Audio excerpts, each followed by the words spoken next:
नमस्कार मित्रांनो, लाडकी बहीण योजनेचा पहिला आणि दुसरा हप्ता 3000 रुपये महिलांच्या खात्यात 17 तारखेला म्हणजेच शनिवारी तुमच्या खात्यात जमा केले जाणार आहे। मात्र पुढे व्हिडिओमध्ये सांगितलेल्या महिलांच्याच खात्यात पैसे जमा होणार आहेत। तुम्हाला वाटत असेल आमचा फॉर्म मंजूर झाला आहे आणि आमच्या खात्यात पैसे जमा होणार, परंतु एक गोष्ट लक्षात घ्या, या मंजूर झालेल्या फॉर्मपैकी काही महिलांच्या खात्यात त्या दिवशी पैसे येणार नाहीत।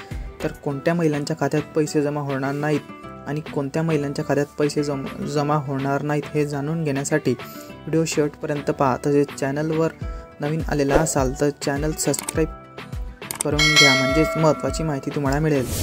जर तुम्ही जनधन खाते जोडलेले असेल किंवा कोणतेही असो, ते चालू आहे का, त्याला आधार जोडलेले आहे का, म्हणजेच लिंक आहे का हे तपासून पहा।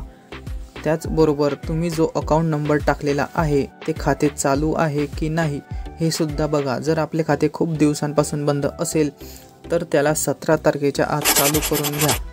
लाडकी बहीणच्या ऑफिशियल सरकारच्या वेबसाईटवरती दिलेलं आहे की मुख्यमंत्री माझी लाडकी बहीण योजनेमध्ये आतापर्यंत जवळपास 1,05,00,000 अर्ज मंजूर झाले आहेत। तेव्हा ज्या महिलांच्या बँक खात्याला आधार लिंक आहे तसेच आपले बँक खाते चालू आहेत, याच महिलांच्या खात्यात 17 ऑगस्ट 2024 रोजी 3000 रुपये जमा होणार आहेत।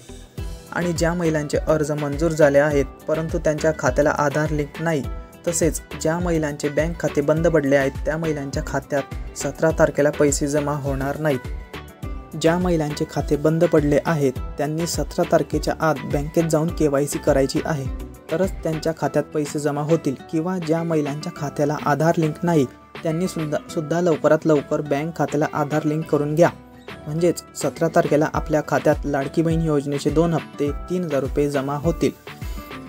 त्यामुळे अशाच नवनवीन माहितीसाठी आपल्या चॅनलला सबस्क्राईब करून ठेवा, म्हणजेच लगेच माहिती तुम्हाला मिळेल। धन्यवाद।